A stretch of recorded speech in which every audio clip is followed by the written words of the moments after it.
Honda Amaze. Honda Amaze തിരക്കേടില്ലാത്ത വണ്ടിയായിരുന്നു. ഡീസലിൽ ഒരുപാട് മൈലേജ് ഉണ്ടായിരുന്നതാണ് ഹോണ്ട അമേസ്.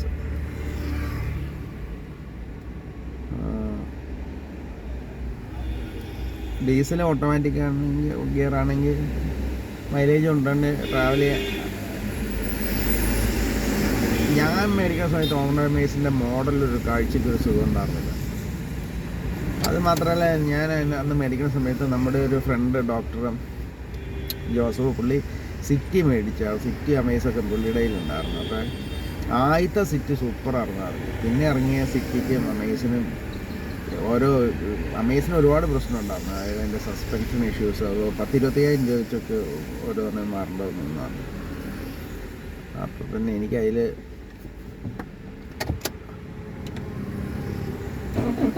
പുള്ളി വന്നിട്ട് അമേസ്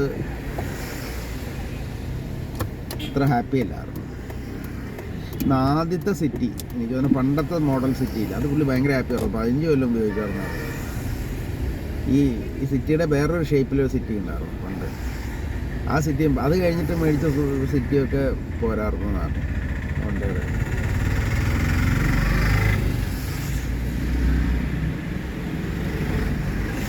ആദ്യകാലത്തുള്ളൊരു സിറ്റി, അതായത് നമ്മുടെ മമ്മൂട്ടിയുടെ ഒരു ഫിലിം ഉണ്ടല്ലോ ക്രോണിക് ബാച്ചിലറിൽ, അതിൽ മമ്മൂട്ടി ഓടിക്കുന്ന സിറ്റിയില്ല, ആ ടൈപ്പ് ഒരു സിറ്റി ഇല്ല. അത്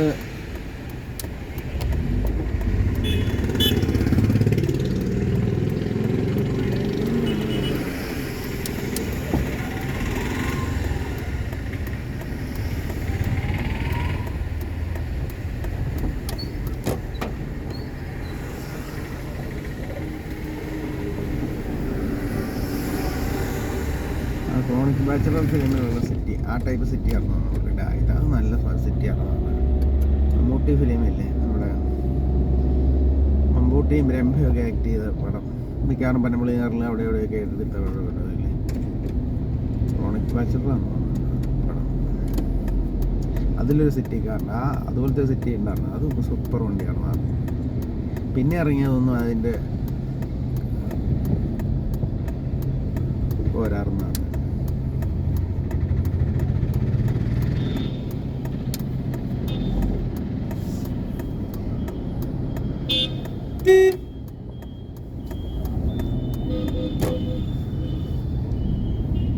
ഇവിടെ എനിക്ക് തോന്നുന്നത് ടൊയോട്ടയിൽ ഏറ്റവും കൂടുതലുള്ളത് എറ്റിയോസ് തന്നെയാണ്.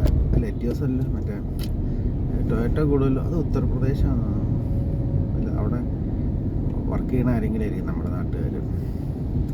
നിങ്ങൾ നിർത്തിപ്പോന്നപ്പോൾ വണ്ടി കൊണ്ടുവന്നായിരിക്കും, അല്ലെങ്കിൽ ലീവിന് അവിടെ നിന്ന് ഇവിടം വരെ ഓടിച്ചു വരാൻ സാധ്യത. ഉത്തർപ്രദേശ് എന്ന് പറഞ്ഞാൽ ഇവിടെ നിന്ന് 3,200 കിലോമീറ്റർ ഉണ്ട്.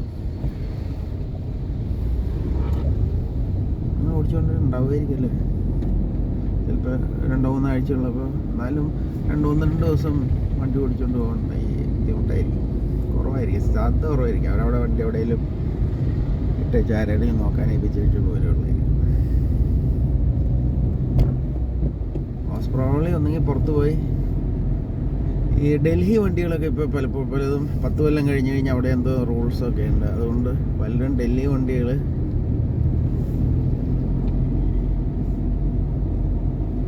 സെക്കൻഡ് ഹാൻഡ് മേടിക്കാറുണ്ട്. അപ്പം അങ്ങനെ വല്ല ഡൽഹി വണ്ടി മേടിച്ചത് പോകുന്നു. ഡൽഹി വണ്ടിക്ക് ഡൽഹിയുടെ ഇതായിരിക്കില്ല, ഉത്തർപ്രദേശിൻ്റെ ഇത് വരില്ല, ലേബൽ വരില്ല.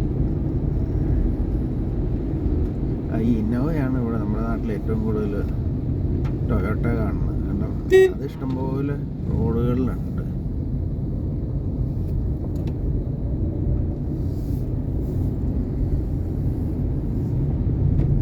ഇപ്പോൾ ഹൈറൈഡറും കുറേ വരുന്നുണ്ടെന്ന് തോന്നുന്നു. പക്ഷെ അത് മാരുതിയുടെ ഒരു പ്രോഡക്റ്റാണ് ഹൈറൈഡർ.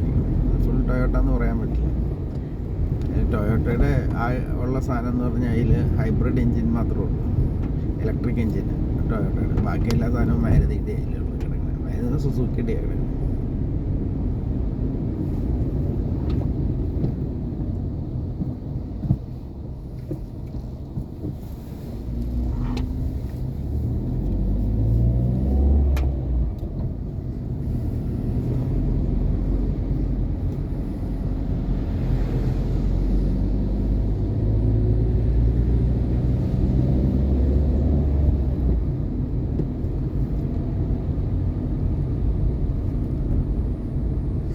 മഹീന്ദ്രയുടെ വണ്ടി. ഈ സാധനമാണ് ഏറ്റവും കൂടുതൽ ട്രാൻസ്പോർട്ടേഷൻ, നല്ല ട്രാൻസ്പോർട്ടേഷന് പറ്റിയ വണ്ടി. അത് മഹീന്ദ്രയുടെ ജീപ്പ്, ബാക്ക് കവർ ചെയ്തേക്കണം.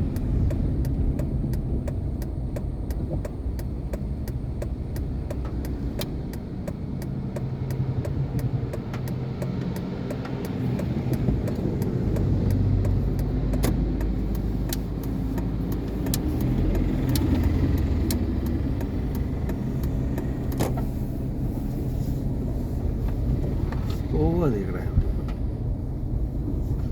മഴ വരുമ്പോൾ താന്ന് വരുമോ? കുഴപ്പമില്ലായിരിക്കില്ല.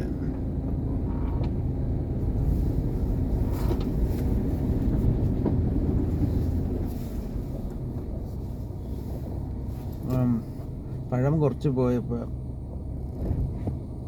മരത്തിൻ്റെ കമ്പ് പൊങ്ങി പോയിട്ടുണ്ട്. ഒരു ലെയർ പഴം പറിച്ചു. ഇനിയിപ്പോൾ ഒരു ലെയർ ഇങ്ങനെ പറിക്കുമ്പോൾ മരത്തിൻ്റെ കൊമ്പ് വീണ്ടും പൊങ്ങി പോകും. ഒരു ലെയർ പറിക്കാൻ 2-3 കിലോ 1-2 കിലോ റംബൂട്ടാൻ വേണം. ഇനിയിപ്പോൾ അടുത്ത ലെയർ പിടിക്കുമ്പോൾ 1-2 കിലോ റംബൂട്ടാൻ വേണം. അപ്പോൾ വെയിറ്റ് ഇങ്ങനെ പഴത്തിൻ്റെ വെയിറ്റ് കുറയുമ്പോൾ കമ്പ് കീപ്പോട്ട് ഇങ്ങനെ താന്ന് മേപ്പോട്ട് പൊങ്ങും റംബൂട്ടാൻ്റെ.